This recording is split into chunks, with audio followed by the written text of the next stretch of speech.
Now let me say this here. Don't get me wrong. I'm not saying, as I will clarify, that you can do whatever you want to in raising your kids, and that's fine. That's not true at all.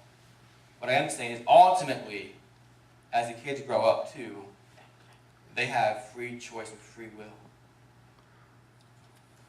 Today's main scripture in defining a successful parent is Micah 6, verse 8. You've heard me say before, this is probably my favorite verse of scripture. And God says, in verse 8 of Micah 6, He has showed you, O man, what is good, and what does the Lord require of you, but to act justly, and to love mercy, and to walk humbly with your God. How in the world does this apply to parenting, or grandparenting, or uncling, or aunting, or whatever you want to call raising kids? That's a new word, aunting. I'm from England, or aunting from America. How does it apply? Do justly, do what is right. Love mercy, and to walk humbly. Now, we read two scriptures, one from Proverbs and one from Deuteronomy about training kids, teaching them. So in doing justly, in doing right, we as parents and as overseers of kids need to do what's right with our kids, which means teaching, instructing them in things of love, of discipline, of honor, of empathy, of respect. I love that verse from Deuteronomy where it says, not just to take your kids to church, or in that case to the temple, and let the church and the priest and the pastor do the job, but when you're walking down the road, to put it into context, when you're driving in your minivan or in your car with your kids, and they're quiet and just play nicely all the time, or not.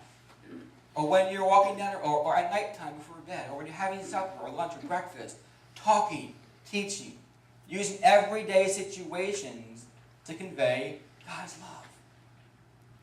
So teach. Do what is right. Teach. Not just with words, but with actions as well. So that's to do justly. Here's something that I've seen in my 13 years of pastoring.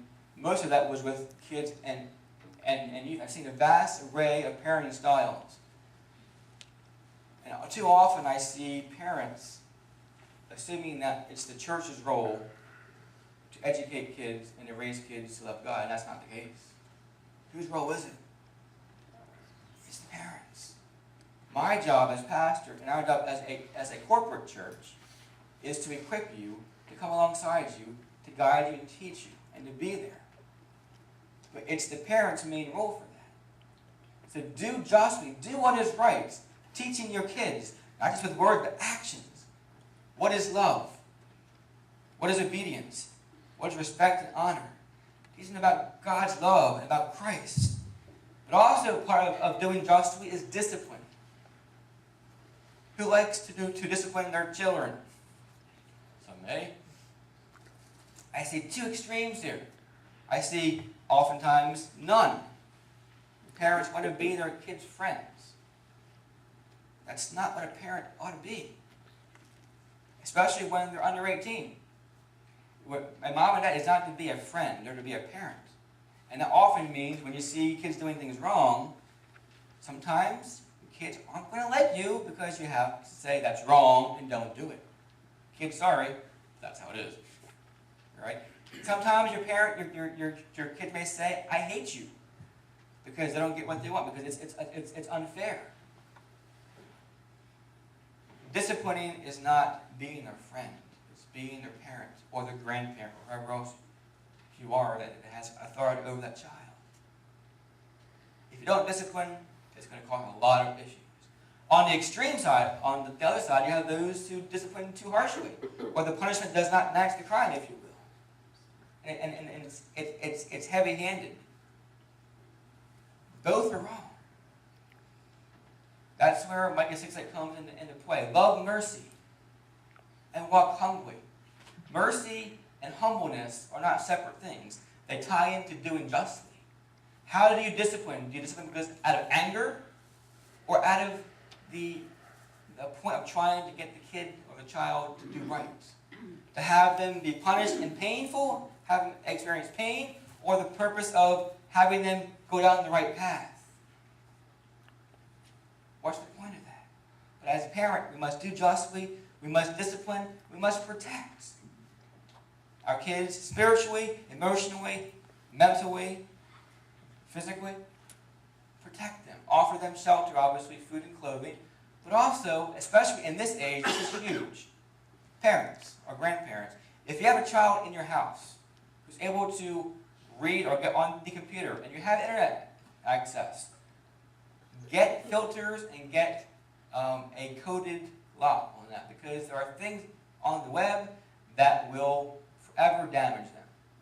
The internet is not evil, but in and of itself, it's a tool for good and evil. But there are things there that even adults shouldn't see. So if you have kids, protect them. That's your responsibility. And if you have any questions about what's out there, come see me. I have some things that we use too as well. But protection is huge as well. Do justly, love mercy, and walk humbly. Kids, close your ears for a minute. Yes. Close your ears.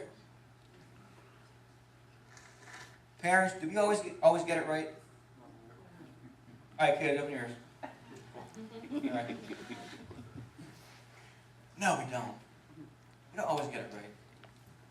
And when we mess up, whether our kids are 18, 30, 40, or 5, 6, and 10, should we cover it up and act like we're right? Is that humility? Teach your kids, whether you're down the road, whether you're in bed, whether you're in the van. They need to see examples of us, admitting we're wrong, and then apologizing. That's walking humbly with God. Not because we have to, but because we ought to. We should want to teach our kids that. You know, I'm sorry, I was overly harsh. You know what? You were right. I'm sorry. Now listen. Take the time. But kids, that means the same for you too. You're often wrong as well. Take time to listen to your parents.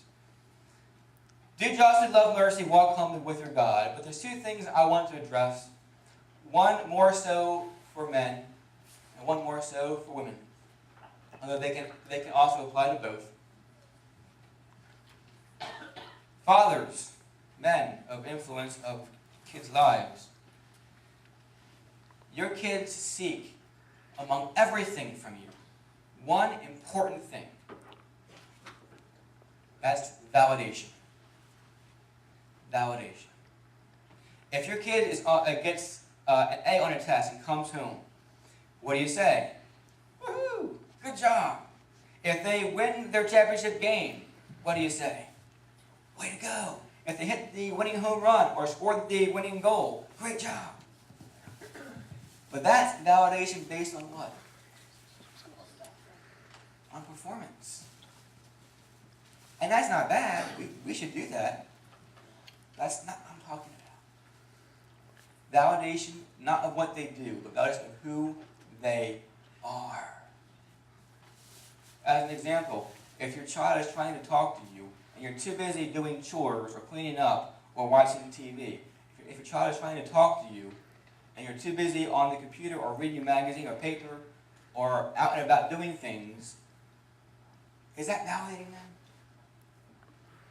I read an article yesterday about a pastor, about a missionary who would spend 3 hours on the drop of a hat talking to homeless people who are drunk as well in the inner city, but wouldn't give a time or day to their own kids because he was too busy ministering. Is that validating his kids? Especially fathers.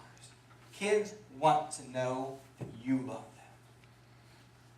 And you can do that immensely